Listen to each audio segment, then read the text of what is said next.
we were talking about the kinds of risks that the girls are exposed to once they go out to work. The risks are not only when you go out to work. Girls are exposed to risks at home as well. And I think one of the least talked about probably is domestic abuse, domestic violence. Now, this may be when a little girl is working outside of her own home, or when she's working in her own home, or simply living in her own home. That rape and incest and abuse and molestation are very much a factor in the girl child's life if she's at work. They're also a factor in a joint family system. There isn't enough research on this, but I think it's becoming a matter of concern to policymakers and to society at large, except that people don't like to turn that spotlight on themselves when they're talking about it or thinking about it. It's always someone else, and it's probably the poor and so on.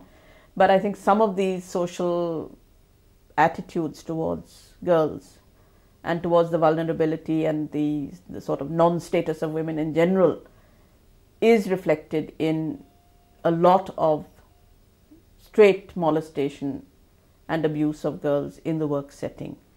Some of it is also an offshoot or a byproduct of the way in which girls are treated in a larger family or community setting. And so far, the small studies that have been done on rape of children is showing that in most cases the offender is a family member. So this is not really a point that applies only to the girl worker. It applies to the girl child in general, and it may apply across the economic lines. It may not be something that is restricted to poor people. We seem to sort of assume that poor people have worse morals and worse standards and worse values than other people, and that's simply not true.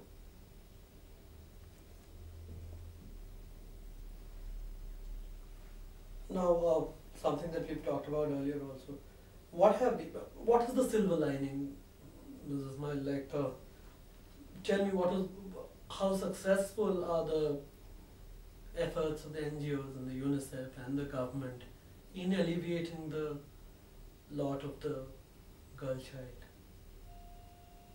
Well, I guess I would put UNICEF maybe last of all, except that we certainly were, as an organization, one of the front runners in defining that there is such an entity as the girl child among children, and that there is such an entity as the girl child among females.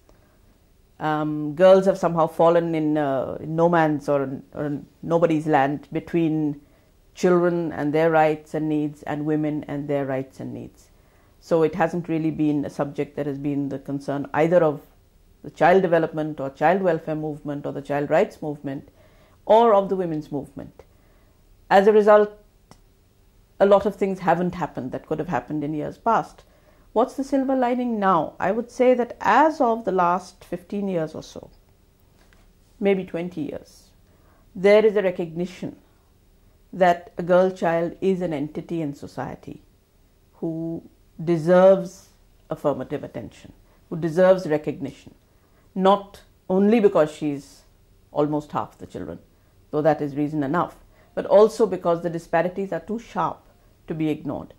And I would say that the new policy measures are certainly very positive and certainly reflect the state's intention to intervene at a family level, at a social level, at a community level.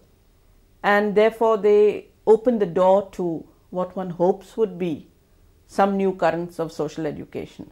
Essentially, the problems are socio-cultural and the solutions have to be socio-cultural. Neither legislation nor political action can sweep away what has become entrenched in our way of life and what is becoming increasingly shameful because it's becoming increasingly brutal. So I think that there is now a political consciousness, a government will, and the possibilities that there will be a push for social change.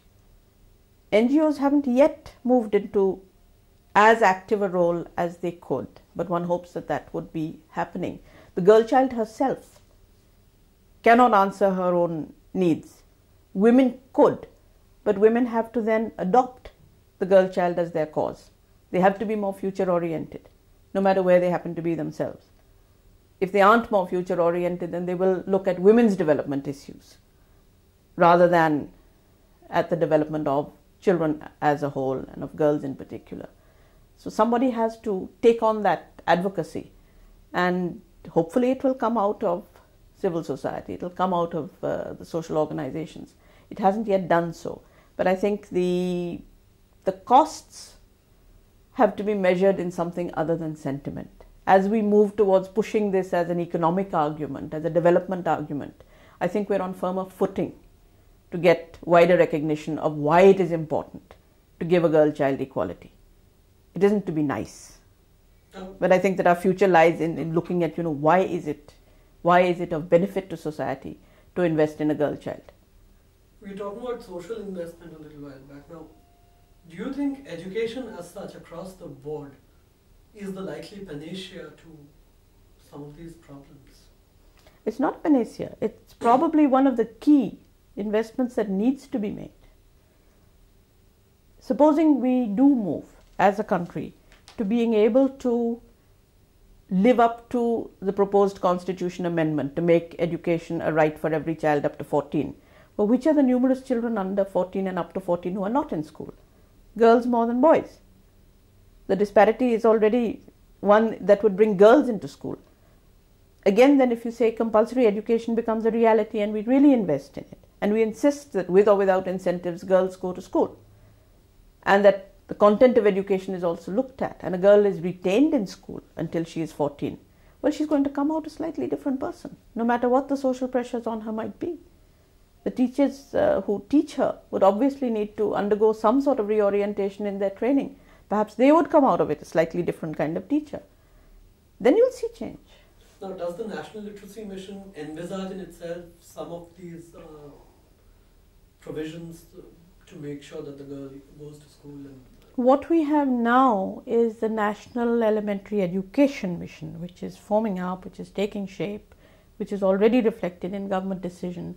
The Total Literacy Campaign, rather than the National Literacy Mission, brought about a governmental awareness, I think a national awareness of the demand of communities for education for their children. Everyone who came to an adult education class became a person or was already a person hoping for education for their children, and this demand got articulated. It has led to a realization, I think at the political level, that people are not resisting sending their children to school. People would like their children to be educated. Now, where does the girl come into that? The girl comes into it by having some additional pressure brought about either by society and its leadership or by the state to bring the girl into the school setting.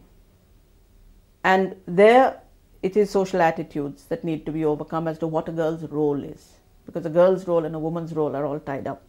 If a woman's role is seen as one as not requiring schooling, then a girl is not going to get a very good chance to get into the school system. But if we really implement compulsory education, it becomes the onus of the state, not only the parents, to see that the girls do come to school and stay there. And once that 49% or whatever they happen to be in our population come into the schools and are held there, then some other social means have to be found on how their work is to be addressed. So you will find a different human being emerging from that. And I would imagine, hopefully, that part of the silver lining would be a re-socialization of sons, a re-socialization of fathers. That needs to happen apace. Women by themselves can't be empowered and considered to be capable of changing destiny. They can't. There is a positive partnership that has to emerge out of this. I won't risk giving you exact figures, but India has a young population, not one of the youngest in the world, but a young population. We have around 45% or so people under 19. The exact figure may be slightly different, but it doesn't matter. For the purposes of argument, that's about the complexion of our population. We are slowly becoming an aging population, but that's slowly. At the moment, this is the way we are. You would have upwards of 30 to 35% who would be under 15 years of age. So when you talk about children, you're not talking about a marginal group among Indians, you're talking about a large number. That same 1/3 quota of yours is of non-voting age. about 49% of them are girls. If you divide up the population of India, you get a sizable number of people.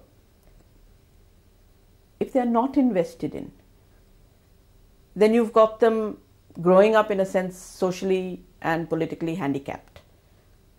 If you talk about empowerment, these people are not being prepared for empowerment. They're being prepared to live with disability. That is not empowering. I'm not even certain that boys in our society are really genuinely empowered, because if you grow up in a society where half is traditionally disempowered, then your full enlightenment and your own full empowerment is also a bit questionable. And if we are working towards an egalitarian society, which we claim we are, then these kinds of inequities cannot persist in it. It doesn't make sense. It's painful to work with quotas and reservations. We know this from what we have tried to do with scheduled castes, what we've tried to do with tribal populations, what we've tried to do with reservations and safeguards for minority groups. We know it's painful. But when you're talking about half the population and half the children and half the future and half our human potential, then you can't deny that this cannot be a category of people to be assisted. This is a national question, and it therefore has to apply across the board in how we deal with people. You know, it's a human development policy that we're looking at rather than women's upliftment. This is where perhaps there is a flaw in our present thinking, that we have categorized women, but they're too large to be a category. We've categorized the girl child. She's too large, she's too numerous to be a category. We keep talking about social revolutions. They need to have somebody who triggers them. And you need leaders for this as well, because this is basically a big upheaval that one is talking about. The process of change has to start somewhere, and it has to have people who sustain it. It has to have people who believe in it. Now, at this point of time, I can look back to 1975 when I first wrote anything at all about girl children. And it had taken me till then to recognize that this is an issue.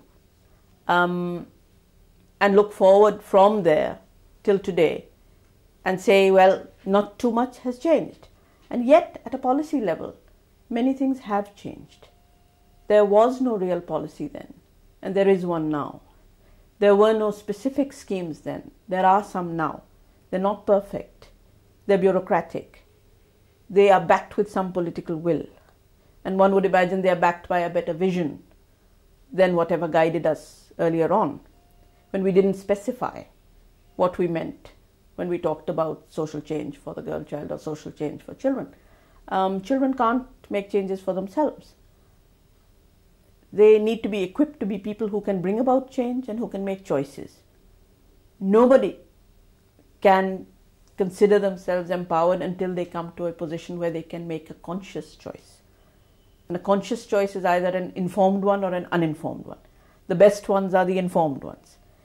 Children haven't been brought to that level, whether they're boys or girls. A lot of choices are made for them.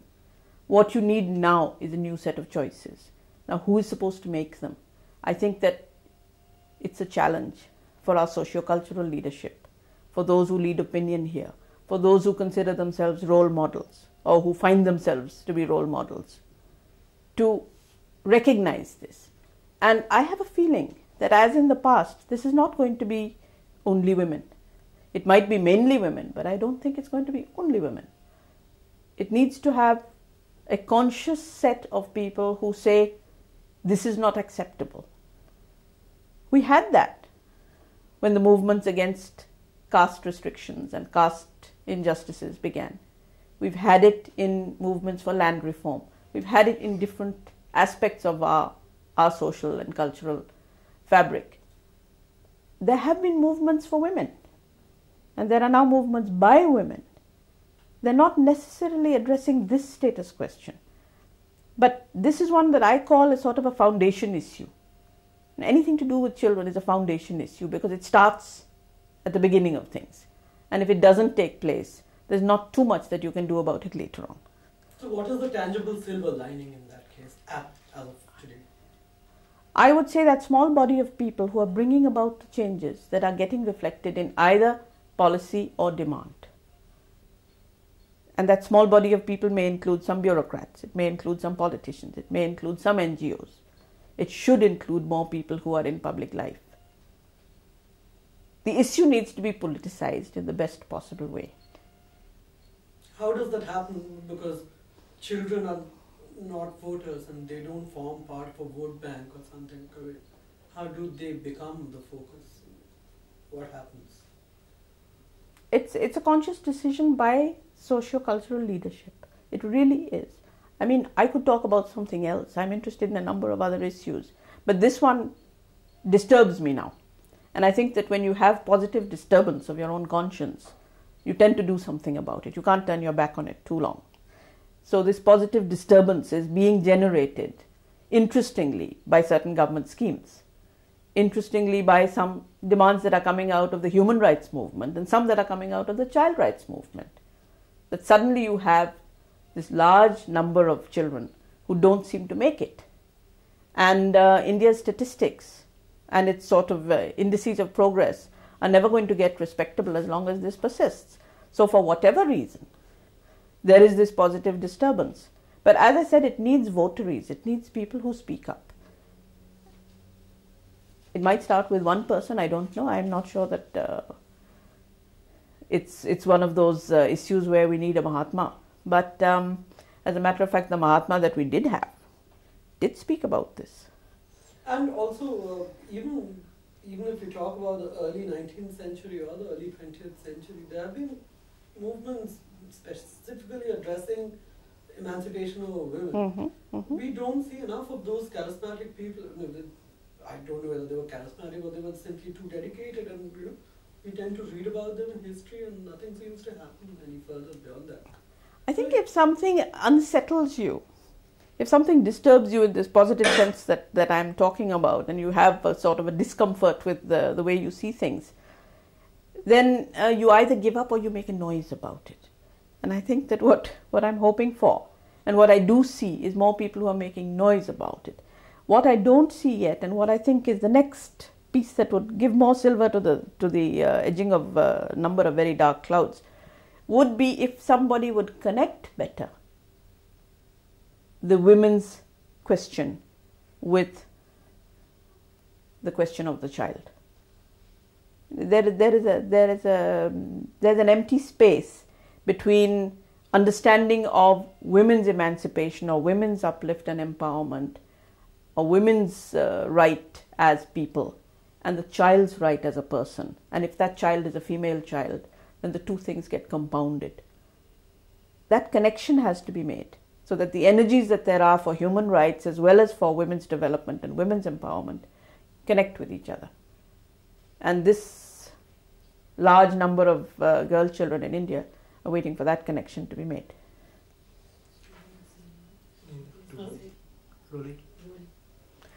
Perhaps I'm arguing for two things when I talk about the kind of action or the kind of initiative that needs to be put into redressing what has happened to the girl child all these years.